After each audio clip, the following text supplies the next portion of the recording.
This is a passion project of mine that I think most of you know I've been talking about for years. And most of the time when I talk about fluids, we talk about the harms of over-resuscitation. And there's a lot of wonderful data showing that as we resuscitate patients, the more fluid we give, the more complications we have with it. But today, it's a slightly different conversation because, as we know, because of natural disasters, our actual supply of IV fluids is severely limited. And so we're kind of stuck in this place where we're wondering, how do we manage patients without the therapeutic that we use every single day, almost on at least a large minority of our patients. But the good news is a lot of our current practice with IV fluids is mostly based on dogma and tradition. And there's a lot of things we can do, just shifting the way we think about IV fluids and shifting our care slightly, where we can make a huge difference in the amount of IV fluids we use without actually harming patient care. And I would even argue probably improving patient care. And to start with, we have to talk about this concept of why we give IV fluids. And it's an important concept that I think we all know, but I think we lose sight of as we kind of give IV fluids to most of our patients. And that's this idea of we're trying to augment cardiac output through augmenting stroke load, through augmenting preload, right? And so it's this idea of giving someone IV fluids is going to increase preload, which is going to increase stroke volume, which is going to increase perfusion to the organ. And so there's a really important part there, because the only real conceivable reason to give IV fluids is if you need to increase preload to increase cardiac output to the organs, right? And so the big question you should ask with all your patients is my patient in shock? Meaning, do I have an acute decrease in end organ perfusion that needs rapid correction? And do I feel it's a patient that would benefit from IV fluids because I will acutely, rapidly correct that shock? And that's kind of the questions we ask here, and the kind of where I want you, the perspective I want you to look at it. And so the real first question you want to ask when you're giving anyone IV fluids is the patient in shock? Because as we'll see, if the patient's not in shock, there's actually more optimal ways to restore circulating volume than to give IV fluids. So is our patient in shock? And when we think about is our patient in shock, we often always talk about the patient's blood pressure, right? Or more reliably, the MAP. But I want you guys to remember, because the MAP is actually a surrogate for what we actually are thinking about, which is perfusion, right? Perfusion to the organs. We use the MAP because we can measure MAP much easier than we can measure perfusion. Remember, perfusion happens at the level of the organ, at the level below the capillary bed, right? And that's a much harder thing to measure. So instead, we use a MAP because it is a reasonable surrogate for that perfusion. But that's only when things are actually going the right way. So in a normal, healthy person, MAP is a good surrogate and usually equals perfusion. But as people get sick, MAP does not always equal perfusion. And a good example, like an extreme example, is a Reboa catheter. So in a Reboa catheter in trauma, say someone has a massive pelvic trauma and you insert a Reboa catheter into zone 1 and inflate the balloon. If I measure the MAP above the level of the balloon, my MAP will be great, but my perfusion below the level of the balloon is actually 0. Right now, that's an extreme case, but you see situations like this in the emergency department all the time, right? So this is modeling of the skin, right? This is massive vasoconstriction of the arterial beds, decreasing perfusion to the organs past the level of the arterioles, right? And so your MAP actually might be normal, but perfusion is impaired. And the reason I talk about this is because we really have to ask the question, is the patient in shock? And I want you to think about it. It's more than just a MAP less than 65. There's other things that I want you to think about. Capillary refill time, mental status, modeling. These are all signs that the patient might be in shock even when their MAP is above 65. And the opposite is also true. A patient can have a MAP less than 65, but they're warm, they're well fused, they're mentating. These are signs that you actually may have time to restore circulating volume, and you don't necessarily have to give a fluid. All right, so let's decide the patient's not in shock. You've decided, you've looked at your patient, they're not in shock. And so we move to this idea that I think they're dehydrated and I want to replete their volume. That's probably the majority of what we do in the emergency department. We're not giving fluid boluses to rapidly restore end organ malperfusion. We're giving fluid boluses to correct dehydration, right? Or global volume deficits, right? And in this case, there's no sense in rapidly restoring. We can actually give that fluid orally, whether the patient can drink fluid simply, or if it's a patient who needs an NG tube, and you can actually restore your volume through an NG tube if the patient's somewhat sicker or if they're intubated. So this is actually one of my favorite articles of all time, and it's really cool. So they took patients, and these were patients admitted to the ICU, intubated, on pressors, in shock, right? So a pretty sick population, and the patients were randomized to get an IV fluid bolus of 500 cc's of normal saline, like we normally do, right? Or to get an oral fluid bolus of 500 cc's, right? And 15 minutes later, they looked at hemodynamic status. And so what you see here at 15 minutes, the blood pressure increase that you saw between an oral fluid bolus and an IV fluid bolus was exactly the same. Right, so you actually saw the same hemodynamic response, whether you gave the fluids through the gut or through the IV. Right, now the really interesting part is look what happened after 15 minutes. If you give fluids IV, you see an increase in mean arterial pressure, and then you see it actually returning back to its baseline quite quickly. The opposite is what you see when you give fluids orally. You see an increase in mean arterial pressure, and then you see a sustained increase in pressure over the next hour, right? So Rory, just confirming, the blue here is meant to represent oral fluids and the red is meant to represent IV fluids. Yeah, exactly. Sorry, I apologize. Yeah, exactly. And so if you look at stroke volume, you see the exact same thing. When you give IV fluid, you'll see a quick increase in stroke volume, which then returns to normal quite quickly, or returns to baseline quickly, where you have a much more sustained increase in stroke volume when you're giving oral fluids. And for those of us that have to battle clearing lactate, you can see you will clear lactate both orally and IV fluids almost equivalently, right? You could argue the lactate in the PO group is a little bit better, though the confidence intervals are all over the place. So the real question is, why does this happen? What's going on with an IV fluid bolus that all the effects you're giving someone are transient and within the next hour essentially return to baseline? And this is the idea that we know from lots of good data that any stroke volume increases you see with IV fluid bolus is very transient. It only lasts about 30 to 60 minutes. And essentially what's happening is, because you're increasing orthostatic pressure so quickly with an IV fluid bolus, you have a much faster rate of the fluid's third spacing. And so we've known for a long time that oral resuscitation or rehydration is actually a far more efficient way of giving fluids, because the fluids stay in the vascular space much longer and you have a much far higher sustained effect. The reason we give IV fluids, or the reason we should give IV fluids, is because of its instantaneous effect and because we need to restore perfusion quickly. But in the patients you don't need that rapid restoration of perfusion, PO resuscitation or rehydration is far more effective. So there's lots of ways of doing this. We've kind of come up with a protocol that's kind of based off the WHO protocol, based on what they did in that last study that I just showed you. And essentially, you're going to give an oral fluid bolus administered to 1-to-1 in the volumes that you would give an IV fluid bolus dose. And the reason it's 1-to-1 is you might get a little less absorption with PO fluids, but it actually stays in the vascular system far longer. And so it turns out 1-to-1 has equivalent effects on hemodynamics. And so you can give an initial 250 bolus over 2 minutes through a syringe, 20 minutes later, another one. And then any additional boluses can be basically given in 250 aliquots with a kangaroo pump over the course of an hour or two. And you can keep bolusing as you see fit in that way. The question is, what type of fluid? And we don't have fantastic data on this. I think if the patient can drink, at least in small aliquots, water is fine, right? As you start getting to large volumes, you're obviously worried about hyponatremia, and then other oral replacement solutions are probably far more appropriate. Here's an example of a few with the reference of LR and lactated ringers, and you can see both LR and lactated ringers have a far higher degree of sodium than your oral solutions do.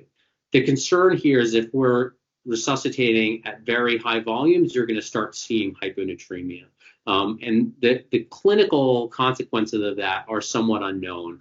Some of the best data we've looked at is these large data sets coming out of India, where they used oral rehydration for massive dehydration, and the rates of symptomatic severe hyponatremia was very low, something less than 1%.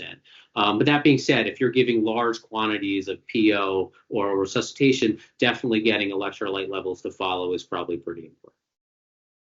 So now the next step, what if the patient's NPO? Because I think these are going to be tricky ones. If we can use the gut is a very efficient way to rehydrate people and even resuscitate them in some cases. But if you're going to use the gut, or if you can't use the gut, things become a little harder, right? And this is the idea, again, there's a difference between have to rapidly restore perfusion with an IV fluid bolus versus I have to rehydrate them, only now I have to use the IV route. So just like we showed before, if you give fluid quickly, you lose that fluid from the intravascular space quickly. There again is lots of good data on the rate that fluid is pushed determines how fast that fluid third space is, right? And so we've all been taught to give a fluid bolus fast. And the reason we do that is essentially someone decided that it's the best way to see the effects if we give a fluid bolus quickly over 10 to 15 minutes. But it turns out those effects also go away rather quickly. And so rather, in patients when we don't have to restore perfusion quickly, giving fluid slowly over the course of 4 to 6 hours makes it go much farther, right? So you have far more effect with it. And so you're going to give the same volume you would give. This is not maintenance fluid where I'm just setting a rate and letting it go forever. I've determined the volume I want to give, let's say 500 cc's or a liter, only rather than giving it over 15 minutes, I'm going to give that over a much longer course, which gives me a much more sustained effect. All right, so this is actually probably the majority of the patients we're going to see, right? Most of the patients we see that we give fluid to are not in shock. And this is actually a really good thing because it allows us to use different tools to restore volume when we'd otherwise just use IV fluids. Now, let's move to the patient in shock. This is where things get much trickier, right? Because a patient in shock, the concern is I have end organ malperfusion, which I want to restore quickly. And so your next question is a patient in shock going to benefit from fluids? Meaning, are we going to augment their stroke volume and their cardiac output if I give fluids? Now, the difficult part about this question is if you look at the data, only about 50% of our patients in shock actually have a response to fluids, meaning they augment their cardiac output. The other 50% don't. The problem is most of the stuff we try to use to determine that, physical exam, basic hemodynamics, so mucous membranes, JVD, tachycardia, blood pressure, do not predict whether someone's going to respond to fluids or not. Unfortunately, neither does lactate, right? Lactate is a marker of stress and sometimes a marker of shock, but it doesn't tell you whether the patient's going to benefit from fluids or not. So we need more nuanced tools. But essentially what we're going to ask is this patient's cardiac output normal? If the patient has normal cardiac output, the likelihood that fluids are going to augment that cardiac output further and be beneficial is very low. These patients are typically in vasodilatory shock, meaning what they need is a vasopressor to increase systemic vascular resistance and restore perfusion that way. And then the cool part is, again, if you have someone in mild vasodilatory shock, much like the study we showed earlier, if you do think they are dehydrated, but they have a nordic cardiac output, so you don't need to restore perfusion quickly, then adding oral resuscitation in these patients, just like we talked about, is also a viable method. All right, so then we go to patients who actually have a low cardiac output. So these are the patients that are not pumping blood sufficiently out of their heart to the organs, right? And this can be essentially for two reasons. One, the heart's not pumping right, or the heart doesn't have enough fluid, right? And so if you have a patient with good LV and RV function, these are the patients that are likely to benefit from fluid. You've got low cardiac output, so you have low perfusion to the organs, and you have normal cardiac function. And so restoring circulating volume with a fluid bolus will rapidly restore perfusion to the organs, and the patient will benefit from. All right, let's talk about how we administer a fluid bolus for a little bit, because again, I think this is an area we can make a lot of progress on and again, actually benefit our patients rather than harm it. Normally, what we're taught in emergency medicine is to give 2 liters of fluid up front. And most of that is kind of, there's no actual data surrounding that. So the question is, what is an appropriate fluid bolus to get the response that you want? And again, I've got to take one step back here and go to the physiology of fluid bolus and what we're trying to do. Essentially, what we're trying to do is augment venous return. And you can think about venous return physiology, and you've got this big waterbed, which is your venous circulation, right? And venous return is essentially determined by the pressure of the waterbed, which is your venous tone, and the amount of fluid in it. And it creates this idea of stressed and unstressed volume. The stress volume is the level above the line of this kind of tap, which is actually going to go back to the right atrium. That's your venous return. Right atrial pressure is your afterload. So obviously, if you increase right atrial pressure, you decrease venous return, right? So what we're imagining in the cases where we think fluid will benefit is you have a decreased overall volume. Decreased overall volume is decreasing your stress volume, so decreasing your venous return. And if you were to give a fluid bolus, you're going to restore that circulating volume, restore stress volume, augment venous return. Now, the important part to note about this is if you look at our stress versus unstressed volumes, our stress volume is only about 500 cc's of fluid, where our unstressed volume is about 4 liters, right? And so giving someone more than 500 cc's at a time doesn't actually increase cardiac output any further. What it does do is you actually see, even in healthy volunteers, when they bolus over 500 cc's, doesn't increase cardiac output, but rapidly increases pulmonary pressures, right atrial, right ventricular pressures, and venous pressure, right? Because the heart can't use all that instantaneously. And so what you do is you more rapidly third phase the fluid, and so you're not using it as effectively, and you're increasing pulmonary and RV pressures, right? And so you're not using effective fluids when you give more than 500 cc's at a time, right? And so what we want to do in these cases is bolus 500 cc's, see what the effect is on our cardiac output, and then reassess and do it again if need be. Now, incidentally, one of the other ways that we can augment unstressed volume into stress volume and improve venous return rather than giving fluid is starting pressors. And what pressors do is increase venous tone. So rather than increasing all of the volume I'm giving by adding more fluid, I just decrease my unstressed volume and recruit that into stress volume. So this is the concept of starting pressors early, especially in patients with vasodilatory shock, decreasing the tank, which you actually have to fill, and allowing your pressors or allowing your fluids to go further. Okay, so we'll get back to our graph here. So the last area is patients who have decreased cardiac output, but when you look at the heart, LV and RV function is down, right? These are patients who are in cardiogenic shock. You want to start iotropy. Fluids are very unlikely to help them and often are harmful. Right. So the question is, how do we do this? We already said that physical exam findings, basic hemodynamic findings are very insensitive to determine who needs fluid and who doesn't. And for better or worse, the best way of doing this is taking out your ultrasound. Now I'm going to give you what I think is the ideal method, and then I'll come back and go to what is a simpler method and talk about what are the strengths and weaknesses of each. So the ideal method of doing this is how I would look at cardiac output, which would essentially be left ventricular output tract VTI, which is essentially a measure of the volume of blood that I'm pumping out with each heartbeat, right? This gives me an idea to assess whether my stroke volume is normal or not. And if my stroke volume is normal, the likelihood that patients are going to benefit from fluids is very low. And this is when you start pressors because you're in vasodilatory. Now, as far as LV and RV function, this is looking at basically EPSS, TAPSE, and VEXIS, which are all markers of left ventricular function, right ventricular function, and the effects of LV and RV function on venous tone or venous congestion. Any of these being abnormal points away from administering IV fluids and that being beneficial and more towards cardiogenic shock and the need for inotropy. Now, that's a lot of ultrasounding, and I think there's a simpler way where you can get most of this with much simpler ultrasound techniques. So fairly simple. If you look at the heart, your LV is squeezing adequately. And again, this doesn't have to be objective. You can subjectively look and see if LV is squeezing okay. RV is squeezing okay, and the IVC is flat. That's a pretty good group of patients who are now, they have to be in shock, right? Because if I put the probe on most of us, we're going to have a good LV, we're going to have a good RV, and our IVC is going to be flat. That doesn't mean we need fluids. But if the patient's in shock and has this phenotype, giving them fluids is likely to be beneficial. On the other hand, if they have a good LV and a good RV, but their IVC is plump, the likelihood that more fluids is going to augment cardiac output further is much less. And likely these patients are in vasodilatory shock and need pressors.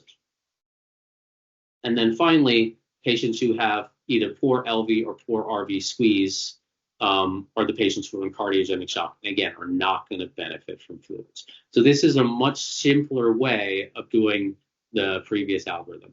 I will say there is probably the biggest weakness is patients with good LV squeeze, good RVCs, and a flat IVC don't always need fluids. If you were to measure a lot of their LVOT, VTIs, they're going to be normal. And so they're probably mostly in vasodilatory shock.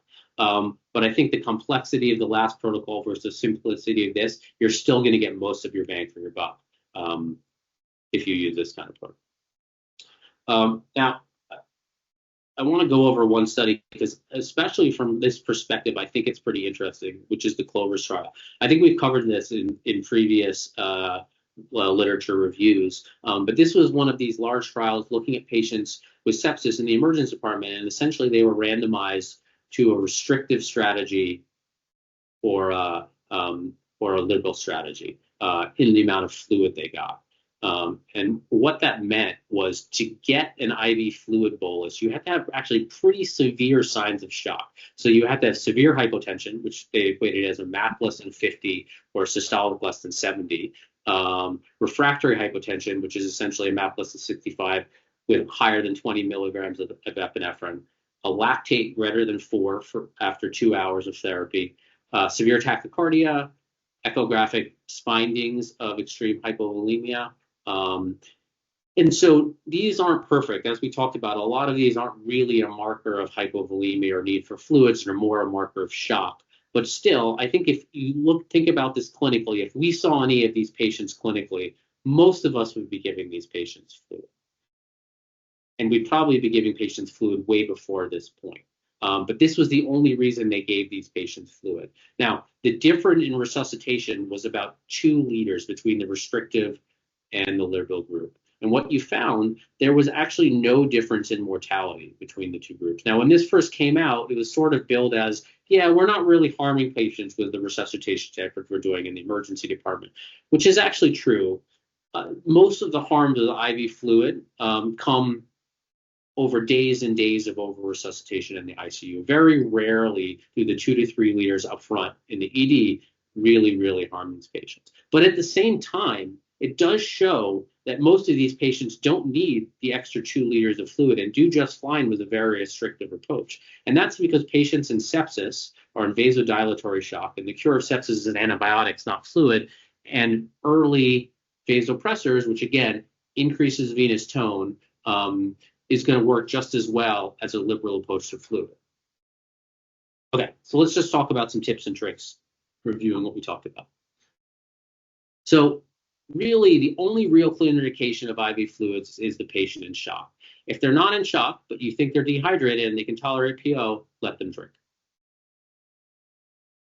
Tachycardia, decreased urine output, elevated serum lactones alone are not indications for IV fluids. You got to look at these patients, decide if they're in shock, decide if they need rapid return of circulation. And if they don't, again, use the GI tract to restore.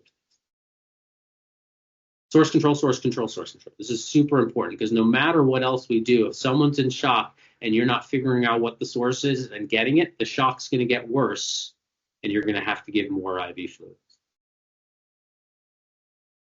Smaller boluses are better, right? We talked about 500 cc's is kind of the sweet spot where you see maximum increase in cardiac output without any of the side effects and a decrease in the amount of third space. So when you're giving a fluid bolus, use 500 cc outflows.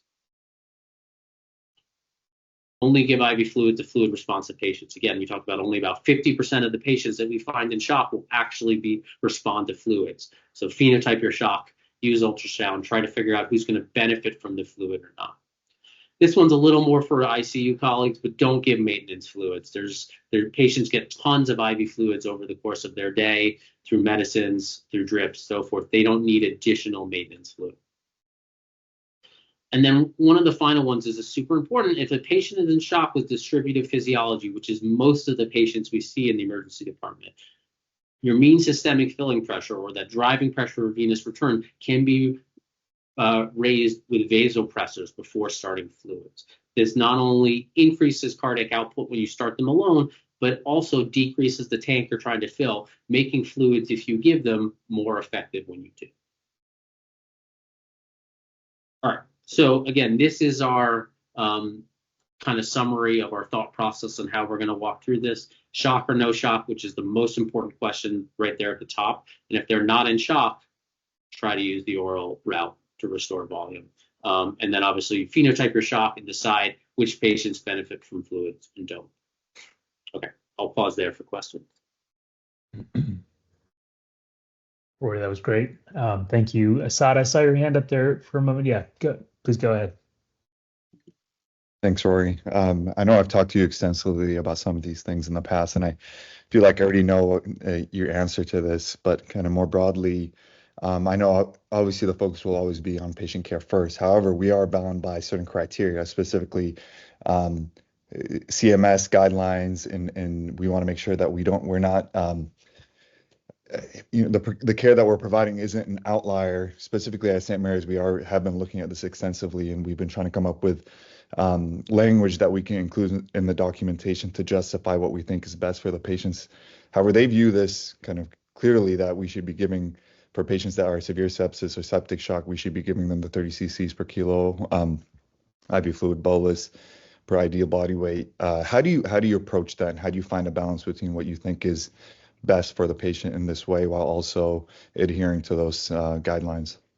Yeah, so I mean, outside of the current crisis that we're in with IV fluids, I basically looked for signs that fluids were an extreme risk or harm for the patient. The Clover trial is pretty clear that you can give up to 2 extra liters and most patients will do just fine. The areas where patients really tolerate fluid poorly in that small amount of difference is RV failure patients. So patients with RV failure, patients with LV failure, patients with real signs that additional fluids is going to harm them quite quickly. I don't give the 30 cc's per kg. Most other patients can tolerate it. Do they need it? That's a whole nother question. If you look at, there is no actual real data on 30 cc's per kg. The reason they came up with 30 cc's is when they look back at previous prospective trials, that was sort of around the volume that most patients received, right? There's no science behind 30 cc's per kg, and it's kind of nonsensical, right, from the physiological standpoint. Everybody's going to need a different point. Everyone has different physiology. Everyone presents at a different point in their sepsis. Everyone has a different hydration status in that moment, right? And so the real way for patients is to individually titrate their fluids. Whether or not it's beneficial or not, I think is far more questionable. And as long as you stay away from the harm, so in those few patients that can significantly harm, the RV failure and LV failure, it's usually okay.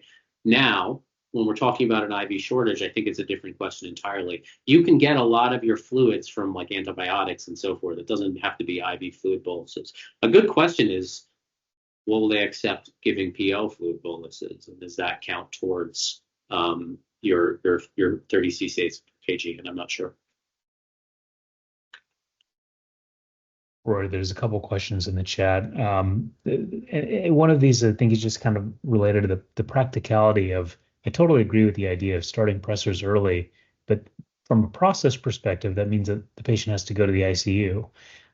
What are your thoughts on how to get patients off pressors, or other ways to mitigate the kind of the systemic implications of the early pressors? Yeah. So, I mean, a lot of patients with low dose pressors with transient sepsis will be off within 24 hours. Now, that doesn't help us that much. But mostly what you're trying to achieve is reestablish venous tone and let the antibiotics do their thing. And then the patient will, their hemodynamics will restore itself. But remember what we looked at, right? Like you actually saw the same beneficial effects of IV versus PO resuscitation. And so these patients on small amount of fluids can have their resuscitation done PO. And conceivably, this will have the same effects of what we give IV. In fact, it might actually work more efficiently.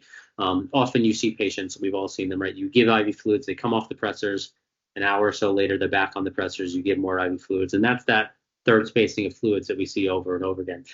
That happens far less often when you give someone PO fluids. Dave? Rory, this talk was fantastic. I learned a lot. I'm sure a lot of other folks did. And this will change my practice. Regardless of the current IV fluid situation, this is something that will impact my practice for years to come. So really, really important.